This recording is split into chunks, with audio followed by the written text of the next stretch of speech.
Hello, entrepreneurs and future business owners to be. Today, I want to share with you the 10 habits that will change everything for you as an entrepreneur. And who am I to tell you that? I'm a business owner myself, as well as a certified yoga teacher and herbalist. So, I have the education as well as the experience to share with you. Number one, breathing. That's really a game changer. And breathing to your needs would be what I suggest. What does that mean? So it can mean relaxed breathing, really slow down your heart rate. It's quite stressful. I'm tense, shoulders up.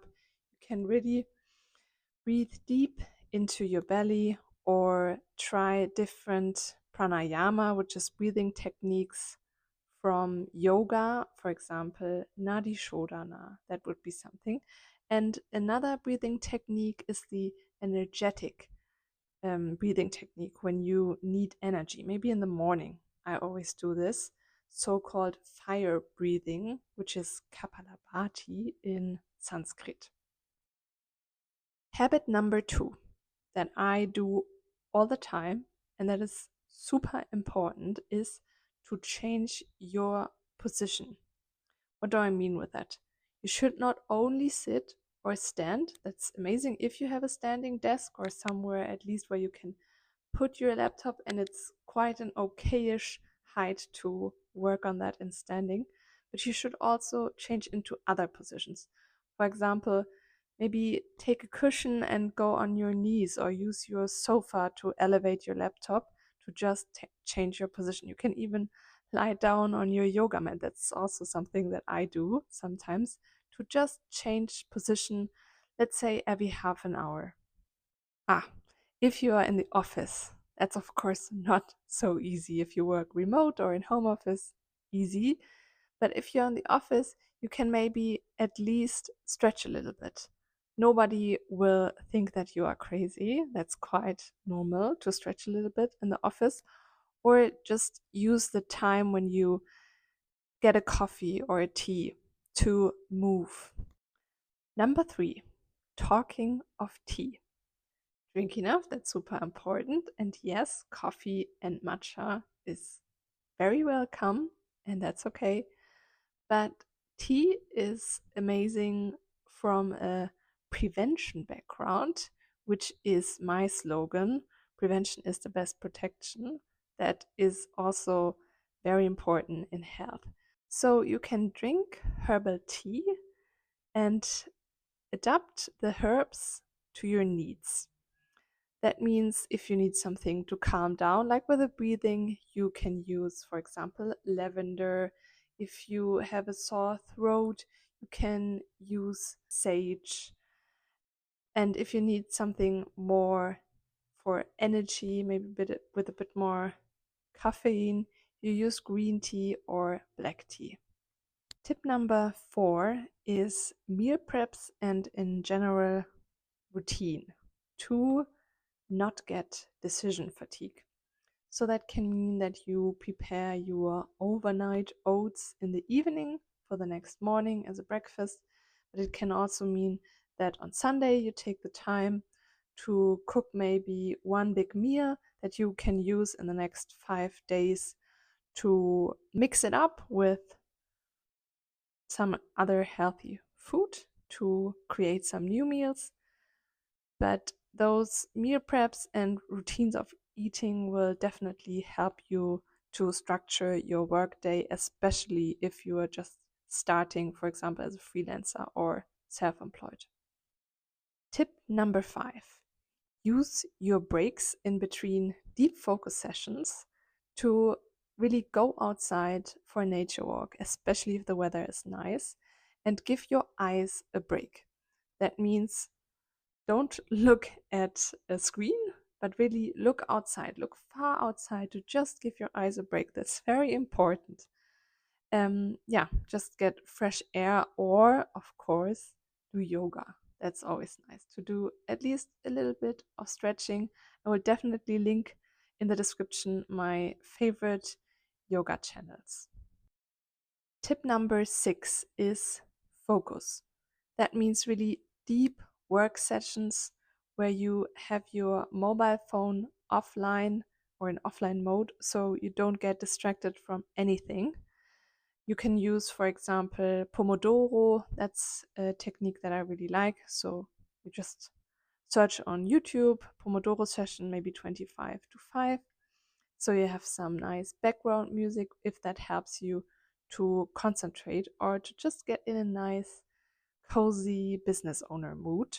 Another app that I use is Forest. That's the app where you grow the tree or plant if you concentrate and don't use your phone.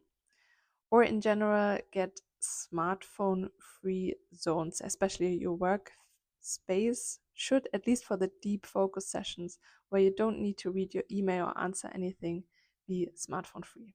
Tip number 7, the ambience. What do I mean with that? As with music that can create a nice ambience, you can also have, for example, candles on your desk, or at least have a clean desk. That's already very helpful. You can have vision boards or something that inspires you, or maybe a goal where you are working step by step to reach that goal. And that's just nearby, and you can look at that while you work.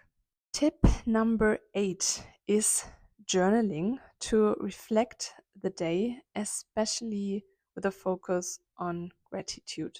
So I do that every evening and I have that as a routine. So I know, for example, maybe it's after my meal. I normally go for a walk after every meal.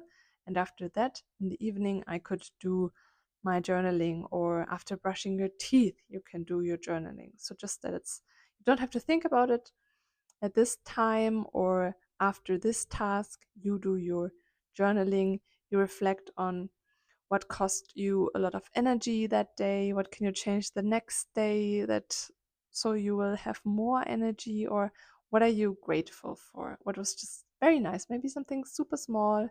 You had a nice conversation on your train ride, can be anything. Maybe you can connect to the journaling tip number 9, which is planning the next day.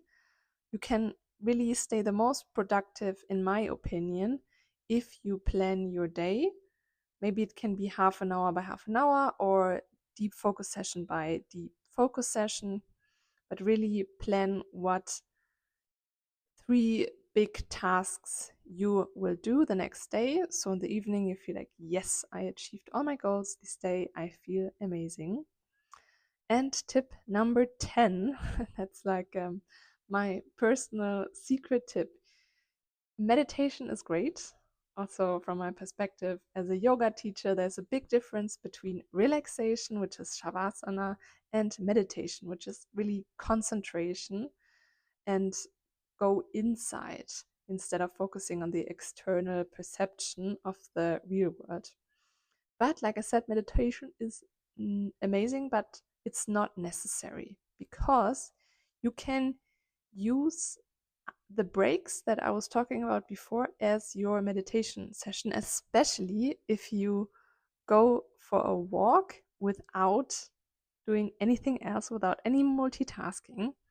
So that means you don't listen to music, maybe you don't even have your phone with you, don't listen to podcasts, you just concentrate on walking, or you read and only read and nothing else. Maybe even put the music off, because now you don't need the ambience. Now you just want to give your senses a break, so they are not constantly overstimulated.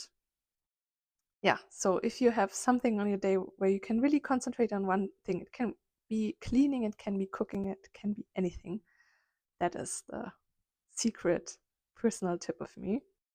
And if you liked these health hacks for business owners and stressed entrepreneurs that want to become stress free, please let me know in the comments, because normally my focus on this channel will be legal advice. But as it is very important for a healthy company to have a healthy business owner or employees, I think sharing the health habits from my other passions is equally important. And if you subscribe, see you in the next video.